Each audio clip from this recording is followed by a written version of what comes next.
Moi, je vais vous raconter une petite anecdote. Il y a un peu moins de 10 ans, la Belgique, sans que personne n'en parle, a adopté une loi de vision de long terme pour le développement durable. Et donc, les parlementaires ont travaillé à adopter une vision de long terme. Où a-t-on vu ça dans les médias d'une part, et surtout, où l'a-t-on vu dans le débat politique? Eh bien, je vais vous raconter. Moi, j'ai été auditionné à l'époque. Il se fait que je suis membre du Conseil fédéral du développement durable, où je représente les ONG de développement, et le Parlement avait auditionné les syndicats, les entreprises, etc.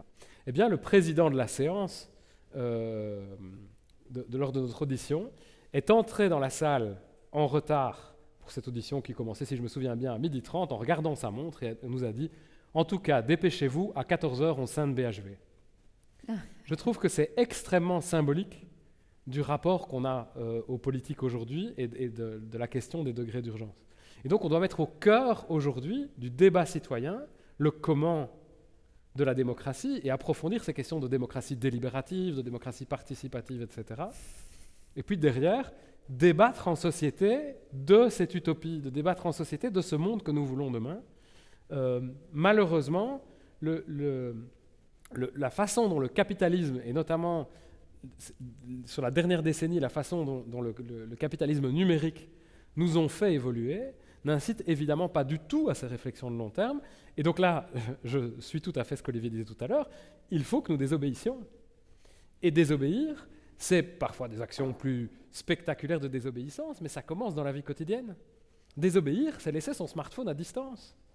Parce que les smartphones, les réseaux sociaux, etc., qui peuvent jouer un rôle très, très positif aussi, quand on veut sensibiliser, etc., on a démontré qu'ils nous font fonctionner comme des rats.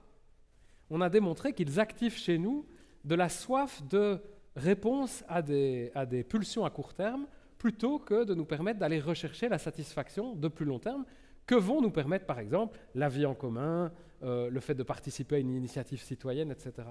Et donc, il y a un inconfort, il faut reconnaître qu'il y a un inconfort à prendre le chemin, que ce n'est pas si facile de laisser son smartphone de côté, que ce n'est pas si facile de laisser sa voiture de côté et de faire confiance au transport en commun ou à son vélo, etc.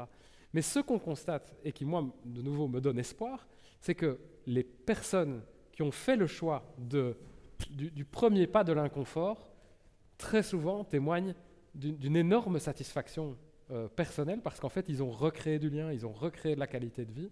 Donc je pense vraiment qu'on va vers une société qui vit mieux, à condition d'apprendre à désobéir et à faire le premier pas. Oui, c'est un peu ce que vous disiez, hein, Charlotte, que vous avez aussi une satisfaction par rapport à toutes les initiatives et que ça vous donnait de l'énergie. Mais est-ce qu'à force comme ça de devoir presque travailler, vous avez dit le chemin est encore long, il y a plein d'obstacles, il y a des verrous. Est-ce que parfois on n'a pas envie de baisser les bras et on se sent un peu découragé et esselé un peu?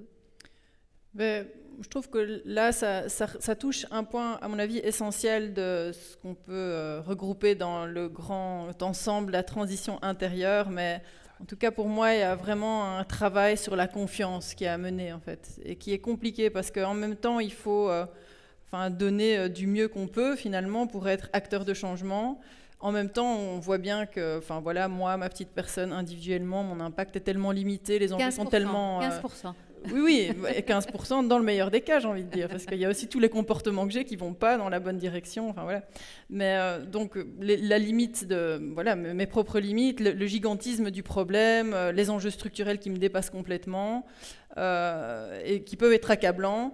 Et là, moi, je trouve qu'il y a vraiment un travail de fond à mener dans la remise confiante finalement à quelque chose qui est en cours et qui est une lame de fond culturelle, je pense, très profonde, qui génère un changement qui dépend en même temps de nous et qui en même temps ne dépend pas que de nous. Et donc ça permet d'être engagé pleinement et d'avoir pas un sac sur le dos comme si on devait porter... je n'ai pas la sensation que la transition dépend de moi et en même temps j'ai la sensation qu'elle dépend de moi, si vous voulez. En fait, c'est un peu les deux. Un peu le même sentiment aussi pour vous, Olivier de Scuter, qui est quand même aussi à un niveau peut-être où là vous avez des leviers en tant que avec vos contacts aux Nations Unies, voilà, ou alors ça, c'est peut-être... J'aimerais bien que ce fût le cas. Non, je crois que c'est parfois très dur, vous avez raison. Il y a de la pression sociale, il y a de la pression familiale, il y a des regards un peu perplexes par rapport à certains choix de vie, etc. Et il y a ces vies dopaminées qu'évoquait Nicolas Van Nuffel quand il évoquait ces sollicitations permanentes qui nous confinent au court terme et à la satisfaction immédiate. Tout cela est vrai. L'antidote, me semble-t-il, c'est de faire les choses avec d'autres pour se sentir partie d'un mouvement social. Et avec cette conviction que la société n'évolue pas de manière linéaire, c'est-à-dire que les changements de mode de vie en particulier ne passent pas de 5% à 10%, à 15%, à 20%, à 25%, etc. Cela évolue par à-coups. Et ce que les études sur les changements de normes sociales montrent, c'est que dans une société, lorsque un groupe de personnes veut changer la norme, il suffit qu'elle soit 20, 22, 23% pour que brutalement tout le monde ensuite adhère à la nouvelle norme, que ces pionniers en quelque sorte du changement. C'est un basculement. C'est un basculement. Et donc l'espoir, c'est celui-là. C'est qu'il ne faudra pas attendre qu'on soit 50% pour changer la société. Il suffit de convaincre un noyau de personnes qui, en fait, sont perçues comme orientant les choix que d'autres ensuite vont rejoindre parce qu'ils sont perçus comme des gens d'avant-garde qui indiquent la trajectoire à suivre. Je crois qu'il y a ça, je crois qu'il y a une contagion véritablement dans la manière dont ces modes de vie évoluent qui peuvent donner espoir et qui donnent sens à ce qu'on fait. Parce que si le seul sens de ce qu'on fait, c'est le petit changement qu'on apporte aux statistiques mondiales par les changements de vie qu'on apporte dans sa vie quotidienne, ce serait complètement dérisoire et un peu hypocrite. Mais en réalité, il y a dans ces gestes qu'on pose quelque chose de beaucoup plus important, c'est une contribution à faire évoluer la norme. Et je pense que c'est là qu'on peut avoir de l'espoir. Alors, on ne va pas s'empêcher non plus de parler de la crise, hein, on est encore en plein dedans. Est-ce que vous pensez justement que ce qu'on a vécu depuis un an peut avoir, vous parliez de convaincre, peut avoir convaincu des gens à se mettre sur un chemin de la transition, peut-être Nicolas ? C'est une vaste question. Je pense que l'évidence qu'on entendait de la part de certains et de certaines il y a un an, qu'on ne pourrait certainement plus jamais vivre comme avant, etc., me semblait un petit peu trop facile. Je pense que les bulles des réseaux sociaux, notamment, tendent à nous convaincre que tout le monde est d'accord avec nous, quelles que soient les convictions qu'on peut avoir. Et donc, comme je l'ai dit, je pense qu'il y a une porte qui s'ouvre. Il y a une porte qui s'est ouverte avec le Green Deal, avec les marches citoyennes qui ont amené à un premier changement, et je pense qu'il y a une deuxième porte qui s'est ouverte avec la pandémie, qui a permis qu'une partie de la population prenne conscience de cette immense fragilité de nos écosystèmes, de cette immense fragilité de l'humain et de la non-séparation de l'humain avec le reste du vivant. Donc il y a des portes qui s'ouvrent. Maintenant, je pense qu'il ne faut pas se leurrer, il y a aussi énormément de gens qui ne sont pas aujourd'hui dans l'état d'esprit qui va leur permettre de voir. Mais là où j'ai de l'espoir, c'est dans ce qu'Olivier mettait en évidence. On sait très bien que la société n'attend jamais que 100% de la population se décide à bouger pour bouger. Et donc, voilà, je pense qu'aujourd'hui, on est à un moment clé. Et si je regarde au niveau systémique, l'élément positif, c'est quand même d'avoir entendu, malgré des tentatives de retour en arrière, la Commission européenne et puis toute une série de responsables politiques dire on maintient le cap. Et par exemple, pour la première fois, on a emprunté des centaines de milliards d'euros ensemble, les États membres de l'Union européenne. Eh bien, 37% de cet argent doit aller spécifiquement au climat et l'intégralité de l'argent, les États doivent démontrer qu'ils respectent un principe de ne pas faire de tort à la transition écologique. C'est un peu ce qu'on disait tout à l'heure, de bien mettre les sous là où il faut, si on peut dire, au niveau de la finance.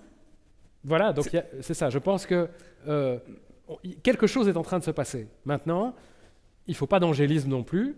Les résistances sont énormes. Je peux vous dire que je fais face dans les espaces dans lesquels je vais à des lobbies terriblement résistants. Il faut appeler un chat un chat. Le plan de relance de la Fédération des entreprises de Belgique, la FEB, s'appelle 4x4 Turbo. Ils ont peut-être mal choisi. Je pense que ça ne nécessite pas plus de commentaires sur l'arrogance des grandes entreprises par rapport aux besoins de la transition.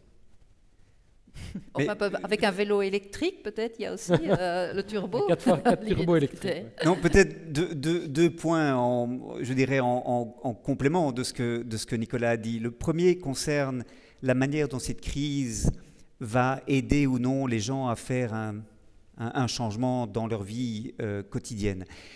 Je suis devenu assez dubitatif. Moi, je vois une soif du retour à la vie d'avant extrêmement importante. Et ma grande crainte, si vous voulez, que peut-être Nicolas partage ou non, mais c'est que l'on nous dise ah bon, vous voulez un mode de vie différent? Ben, on l'a eu avec le confinement et c'est vers cela que vous voudriez aller. Et donc, moi, je crois que la crise climatique, ce n'est pas une crise, c'est-à-dire ce n'est pas quelque chose qui peut se résoudre avec, je sais pas moi, 6 mois de distanciation physique ou 1 an de confinement. Non, c'est un changement civilisationnel qui est là pour durer. De même que les gaz à effet de serre qu'on a émis dans l'atmosphère sont là pour très longtemps. Et donc, je me méfie de cette idée qui me semble un peu facile qu'on a appris à changer et donc on peut, comme on a réussi à arrêter de fumer, on a arrêté de s'embrasser, ben, on peut maintenant arrêter d'utiliser la voiture. Donc je crois que ça c'est très très dangereux. Deuxième réflexion, oui, je partage cette enthousiasme mesuré pour le Next Generation EU et la volonté de rester sur le cap de la transition écologique dans l'après-crise. Mais n'oublions pas qu'à côté des 750 milliards que l'Union européenne emprunte sur les marchés pour financer cette relance, on a plus de 2000 milliards d'euros dans l'Union européenne qui sont sous forme d'aide d'État aux entreprises, y compris Lufthansa, Air France, Renault et d'autres. Et avec aucune condition liée à la transition écologique.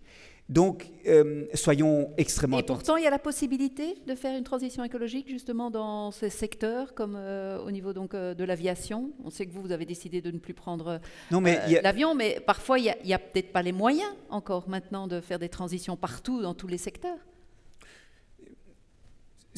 Tout dépend de la transition dont on parle. On peut sûrement faire beaucoup mieux qu'on ne le fait, et très certainement, une très grande partie des voyages internationaux sont inutiles. Et ça, peut-être que la crise nous l'a appris, c'est qu'il y a d'autres manières de communiquer qu'en prenant, en franchissant des distances sous n'importe quel prétexte. Peut-être cela va-t-il changer. Oui, parce qu'il y a beaucoup de monde qui ont redécouvert la Belgique. Oui, absolument. Mais je pense que tout de même, la remise en cause plus fondamentale du rôle central des énergies fossiles dans nos économies, elle reste à faire assez largement, me semble-t-il. Et je crois que les gouvernements n'ont peut-être pas, jusqu'à présent, su saisir l'opportunité, étant donné les milliards d'euros qui sont mis sur la table aujourd'hui pour la relance. On pourrait faire encore mieux, voilà, simplement. C'est vrai qu'on a des orientations qui ont été maintenues, et c'est très bien, mais on pourrait faire encore mieux pour accélérer ces transitions écologiques. Et en préparant cette soirée, je lisais aussi que justement prôner le changement dans notre rapport à nous-mêmes et au monde qui nous entoure permet d'améliorer notre capacité d'apprécier l'instant présent. Est-ce que ça, vous le remarquez aussi, Charlotte Leux? Ça, c'est tout un programme quand même, parce qu'on se rend compte qu'on a quand même énormément de réticence à être dans l'instant présent. C'est tout ce courant. Puis notre société ne le... Oui, on est dans la fuite en avant, purement et simplement. Je veux dire qu'on a érigé la fuite en avant en modèle de société, quoi, pratiquement chez nous. Donc voilà, réapprendre l'instant présent. Après, je crois que c'est aussi quelque chose de transculturel. Bon, il y a des cultures qui sont peut-être plus propices, qui offrent plus d'outils pour vivre cet instant présent, mais c'est certainement un enjeu intéressant. Et je crois qu'aujourd'hui, le succès de tout ce qui touche la mindfulness, etc., la redécouverte un peu par l'Occident des techniques de méditation orientale qui ont finalement pour objet de nous apprendre à réinvestir l'instant présent. Et qui ont eu peut-être maintenant aussi beaucoup plus de succès avec la crise aussi. Il y a des gens qui se sont tournés vers ça. Oui, sans doute, je connais pas les chiffres, mais en tout cas, c'est sûr que pour le meilleur et pour le pire, le confinement a généré un espace d'exploration intérieure, puisque les manières de fuite en avant ont été pas anéanties, mais enfin, en tout cas, sacrément limitées. Et donc, je crois que peut-être ça a pu être une découverte aussi pas forcément heureuse pour certaines personnes, mais peut-être que ça peut du coup aussi être un appel à chercher des ressources, des outils pour mieux vivre avec soi-même, en fait, et sortir un peu de cette course effrénée. Voilà, avoir une réflexion finalement, peut-être aussi, on a eu plus le temps pendant cette crise d'une réflexion sur nos modes de vie et sur ce qu'on voulait vraiment peut-être soi-même. Et peut-être pour les générations futures, c'est peut-être important de le dire. Nicolas Van Nuffel, vous qui côtoyez justement tous ces jeunes pour le climat, un petit mot là-dessus. Est-ce qu'au niveau de ces générations, le terme transition, après tout ce qu'on a dit, c'est quand même une fameuse montagne qu'il faut encore gravir. Oui, alors évidemment, les jeunes ont toute la diversité qu'ont les plus âgés, hein, donc on ne peut évidemment pas les mettre tous dans le même sac, mais les jeunes qui se sont engagés pour le climat, je suis épaté par la ténacité avec laquelle elles défendent, puisque c'est surtout des jeunes femmes, elles continuent à défendre leurs idées. Une partie des jeunes qui ont suivi dans les rues en 2019, je pense, se sont extrêmement découragés ensuite. Et on entend aussi beaucoup un discours d'abandon, d'impression que ça n'a servi à rien, etc. Et je dois dire, je pense qu'on doit faire notre autocritique, et je dois faire mon autocritique par rapport à ça. On n'a peut-être pas assez dit, on a peut-être trop dit ce qu'on voulait et pas assez dit ce qu'on arrivait à obtenir. Tout en étant d'un optimisme relatif que je partage tout à fait, mais on n'a peut-être pas assez dit aux jeunes, pas les leaders, mais les jeunes qui avaient suivi, qui étaient descendus dans la rue, que ça avait vraiment servi à quelque chose, en fait, ce qu'ils avaient fait. Insuffisamment, c'était insuffisant, mais c'était nécessaire et c'était utile.